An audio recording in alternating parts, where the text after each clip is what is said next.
वाच्यं वचोर्जं श्रीविद्याप्रयच्छतु आद्यशङ्करसम्बन्ध्या सत्यप्रबोधया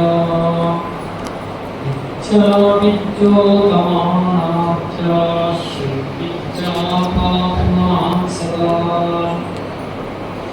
वसुदेवसुतं देवं कंसचाणूरमर्दनम् देवकी परमानन्दं कृष्णं वन्दे जगद्गुरुम् श्रुतिस्मृतिपुराणानामालयं करुणालयं नमामि भगवत्पादं शङ्करं लोकशङ्करम्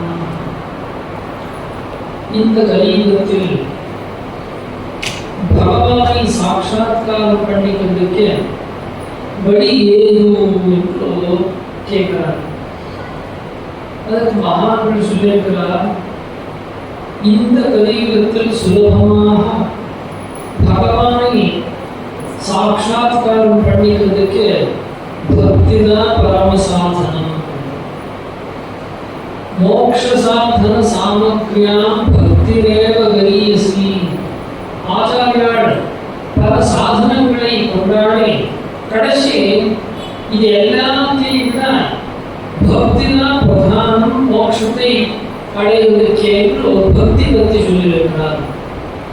மற்ற எல்லாருடைய அபிப்பிராயமும் பக்தி பற்றியே போகிறது. சங்கர பகவத்பாதர் பக்தியை விவேச்சனை பண்ணும் போது சொல்றார், ஸ்வஸ்வரூபானுசந்தானம் பக்திரித்யபிதீயதே. ஆத்மானுசந்தானம் தான் பக்தி என்று சொல்லியிருக்கிறார். நாரத மகர்ஷிகள் பக்தி பற்றி கிரந்தமே எழுதினார். அதை நாங்கள் நாரதீய பக்தி சூத்திரம் என்று சொல்கிறோம்.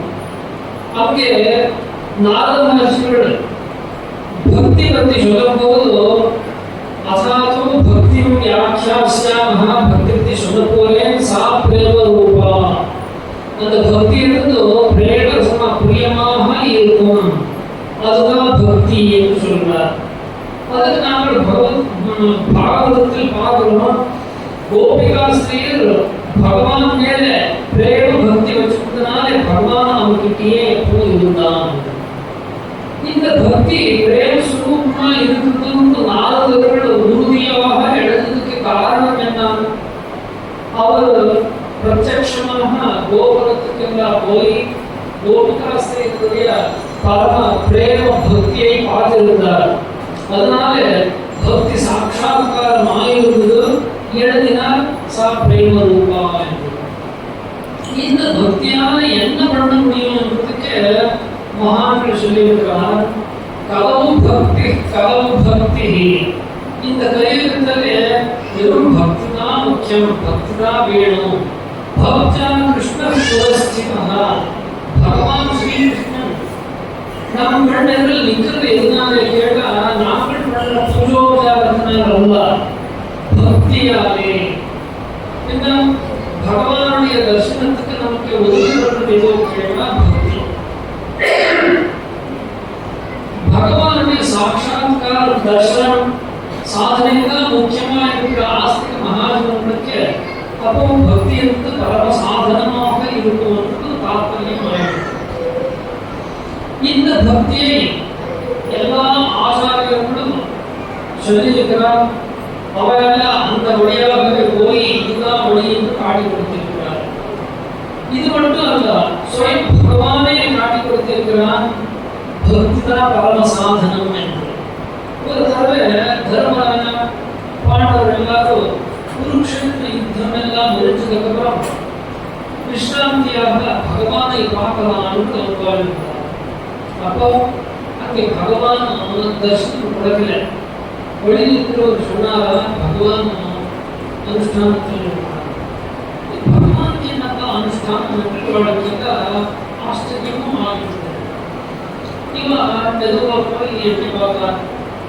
பகவான் ஸ்ரீகிருஷ்ணர் தன்னுடைய பூஜா மந்திரத்தில் உட்கார்ந்து இருக்கிறார். கண் மூடிட்டு தியானத்தில் உட்கார்ந்து இருக்கிறார். முன்னாடி ஒரு கலசம் இருக்குது. ஏதாவது தெய்வ விக்கிரகம் இருக்குமென்று அவர் பார்த்தா வந்து இருக்கவே காத்து இருந்தார். ரொம்ப நேரமானதுக்கப்புறம் பகவான் படுத்திருந்தான். பக்கத்தில் இருந்த பாண்டவரை பார்த்தான். ஏன் வந்து கேட்டான். அப்ப கேட்டான். பாண்டவர் சொன்னான், பகவானே, இப்போ வெற்றியுடன் நாங்கள் எல்லாம் சந்தோஷமா இருக்கிறோம். இப்போ விஸ்ராந்தியாக இங்க பார்க்கலான்னு வந்தா இன்னைக்கு நமக்கு ஒரு ஆச்சரியம் கிடைச்சது. என்ன ஆச்சரியம் பார்த்தேன் தெரியாத பகவான் கேட்டான். சொல்றார், நாங்கள் பகவான் என்று உங்ககிட்ட வரோம். ஆனா ஸ்வயம் பகவானே தியானத்தில் இருக்கிறவங்களுக்கு கேட்கப்பட்டோம். நீங்க என்ன தியானம் பண்ணிருக்கிறீர்கள்? நீங்களே என்னை தியானம் பண்ணுறீர்கள். நாங்கள் எல்லாம் உங்க பக்தர்கள். நீங்கள் எனக்கு தெய்வம். அதனால உங்க பக்தியை நான் படுகிறேன், தியானம் படுகிறேன். யுதிஷ்டிரன் சொன்னான். பகவான் சொன்னான், நீங்கள் எல்லாம் என்னை பகவான் நினைக்கிறீர்கள். எனக்கும் ஒரு பகவான் இருக்கிறான். யாரு? என்னுடைய பக்தர்கள் தான் எனக்கு பகவான். அதனால நான் அவருடைய தியானம் பண்ணிருக்கேன். பகவானும் தன்னுடைய தியானத்துக்கும் ஒரு காரணம் அப்படி சொன்னான். பகவான் தன்னுடைய பக்தன் பீஷ்மர் பற்றி அப்ப நினைச்சிட்டு இருந்தான். இப்படி நாங்கள் எல்லாம் பகவான் பரம தெய்வம், அவரை நாங்கள் தியானம் பண்ணணும்னு சொல்றோம். ஆனால் பகவான் வாழ கொடுக்கிறான். எனக்கு பக்தர்களோ அப்படிதான் முக்கியம், அவர்தான் எனக்கு தெய்வம் என்று நாங்கள் பார்க்கணும்னா கிருஷ்ணருடைய வம்சாவளியத்தை பார்த்தா நாங்கள் கிருஷ்ணர் வசை வம்சம் பிள்ளைகளை சொல்றதே இல்லை. யாதவ குலம் சொல்றோம், இல்லைன்னு சொன்ன சோம வம்சம், சந்திர வம்சம் இப்படியே சொல்றோம். நீ பகவான் ஸ்ரீகிருஷ்ணனுடைய பூர்வாவதாரமான ராமர் அவதாரம், ராமாவதாரத்துக்கு போய் ராமரை பார்த்தா ராமருக்கு சூரிய வம்சம் என்று சொல்றோம். பகவான் ஸ்வயம் வந்தாலோ ஒரு விஷ்ணு வம்சம், நாராயண வம்சம் சொல்றதில்லை, சிவ வம்சம் சொல்றதில்லை. ஆனால் அது காரணம் வேற ஏதோ இருக்கிறதுனால சூரிய வம்சம், சந்திர வம்சம், சந்திரனிலிருந்து ஆரம்பமானதோ சூரியனிலிருந்து ஆரம்பமானதோ சொல்லி அந்தந்த வம்சாவளியை விசேஷமாக கொண்டாடுகிறார். இதெல்லாம் எதுக்கு கேட்டா, பகவான் ஒவ்வொரு வம்சத்தில் வந்து அந்த வம்சத்தினுடைய மகிமையை தூக்கணும் என்று ஆசைப்படுறாங்க.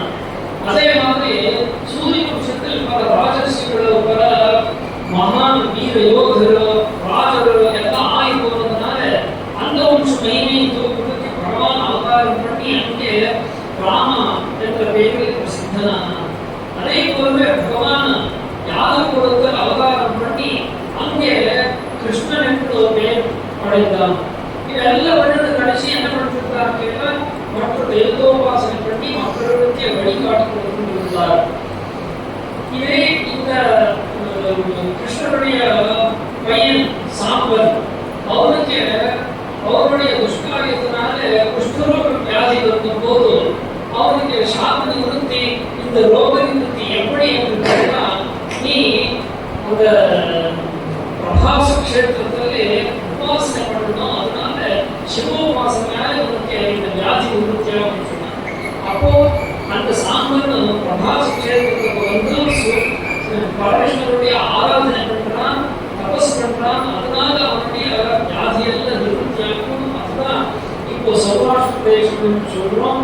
அங்கே ஜோதிர்லிங்க ஸ்வரூபமாக பகவான் சோமநாதேஸ்வரன் இருக்கிறான்.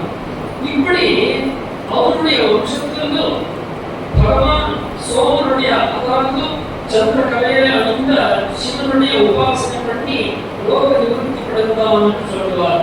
வாஸ்தவமா ரோக நிவர்த்திக்கு யாரு முதல் தெய்வம் கேட்டா, ஆரோக்கியம் பாஸ்கரா இச்சேகின்ற போல பாஸ்கரன் அதாவது சூரியன் அவன்தான் இந்த ரோக நிவர்த்திக்கு மூல ஆரோக்கியம் கொடுப்பதற்கு மூல தெய்வம் என்று சொல்லுவார்கள்.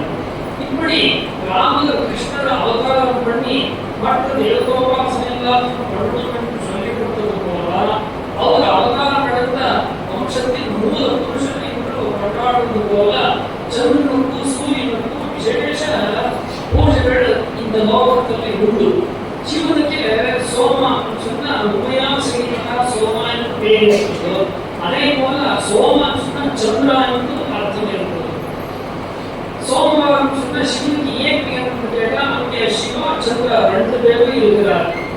இந்த சூரியன் சொன்னா அதுக்கு பானுவாரம், அதுக்கு ஆரோக்கிய பிரதானமான வாரம் என்று சொல்லுவார்.